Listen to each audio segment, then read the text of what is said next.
ubwenge ufite uyu munsi si bwo wavukanye, ahubwo ibyo ugenda unyuramo bigenda bikungura ubwenge gake gake. Gusa njyewe uyu mwanya ngiye kukubwira uburyo 5 wakoresha kugira ngo wongere ubwenge bwawe, utekereze neza, ufate imyanzuro vuba, ufate mu mutwe vuba, ukore akazi kawe neza, ndetse niba uri umunyeshuri utangire gutsinda mu ishuri, ntucikwe.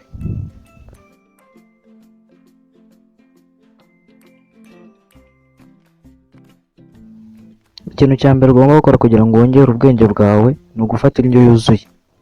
Indyo yuzuye igizwe n'ibirinda indwara, ibitera imbaraga ndetse n'ibyubaka umubiri. Ariko kandi ugomba kwibanda gufata imbuto ndetse n'imboga, ukirinda gufata ibiyobyabwenge nk'inzoga n'itabi ndetse n'andi moko yose y'ibiyobyabwenge. Gufata indyo yuzuye gusa ntabwo bihagije, ahubwo ugomba no kugena igihe ugomba kujya uyifatira. Ugomba ndetse no kunywa amazi menshi, kuko 80% by'ubwonko byose ni amazi.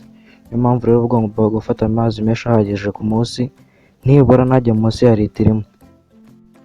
Abantu rero mwikundira agasembuye gusa mukagasimbuza amazi, ntabwo ari byo, kuko inzoga ndetse n'itabi n'ibindi biyobyabwenge byangiza ubwonko, nyamara amazi yo agira akamaro gakomeye ku bwonko. Ndabona mukunda kwifatira rero ibintu birimo amavuta nk'inyama n'amafiriti, mukibagirwa kurya imboga n'imbuto. Ndagira ngo mbabwire yuko ubwenge bwanyu butazigera bwiyongera. Gusa nimba warebye ino video wibuke gukora subscribe, maze wongere ubwenge bwawe, kuko ibyo ndi kukubwira ni ingirakamaro cyane.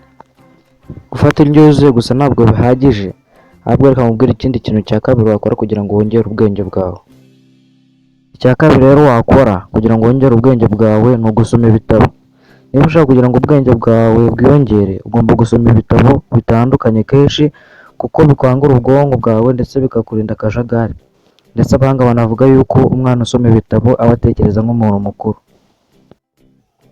Benshi muri mwe mutakaza umwanya ku mbuga nkoranyambaga, ariko se ni kangahe ufata umwanya ugasoma igitabo? Mu gihe rero utarabona umwanya wo gusoma igitabo ahubwo ku mbuga nkoranyambaga, ntabwo ushobora kuba umuhanga. Nahawe rero nimba ushaka kuba umuhanga jya usoma ibitabo. Ushobora kuvuga ati nta somero duturanye, ariko hari imbuga zitandukanye zikorera kuri internet ushobora gusangaho ibitabo. Ubwo rero nimba ushaka kuba umuhanga ujye usoma.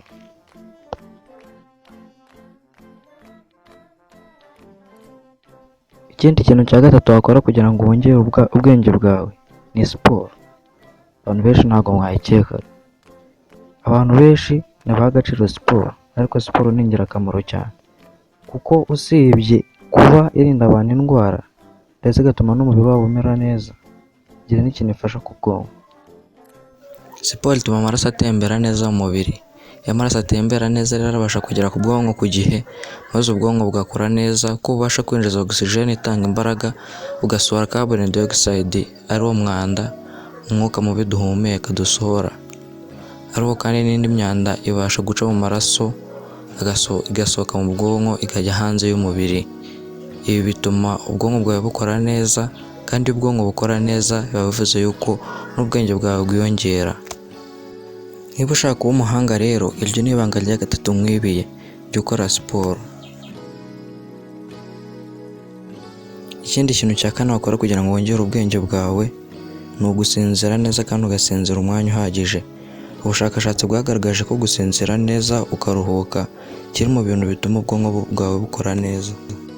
Nibura umuntu mukuru aba agomba kuryama cyangwa se gusinzira amasaha atari munsi y'7, byakabya akaba 6 naho umwana aba agomba gusinzira amasaha 8 mu ijoro.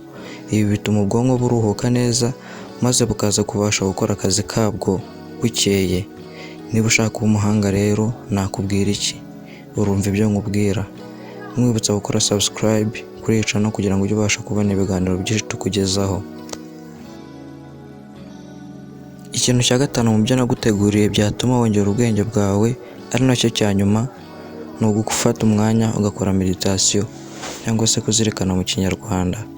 Uyu ni wa mwanya ufata uri wenyine, utuje kandi urahatuje, ugatekereza, ukinjiramo, ukisuzuma.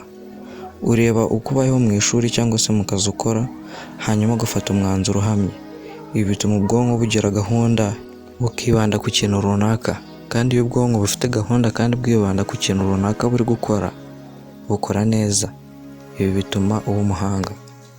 Abantu benshi babonye umwanya batari gukora, ubutakaza bari kwirebera amafilime ku matelefone, bari gucatinga cyangwa se bibereye mu bindi. Ariko ntibibuke gufata umwanya wo gutekereza ku kazi bakora, ngo bisubiremo bisuzume maze bafate umwanzuro uhamye kugira ngo akazi bakora bagakore neza, kandi niba ari abanyeshuri babashe kwiga neza. Ibyo ni ibintu 5 wakora kugira ngo wongere ubwenge bwawe. Ndagushimira aho twabanye muri iki kiganiro, kandi gusaba gukora subscribe niba utarayikora kugira ngo ujye ubasha kubona ibiganiro byinshi ndetse n'andi mavideo menshi tukugezaho.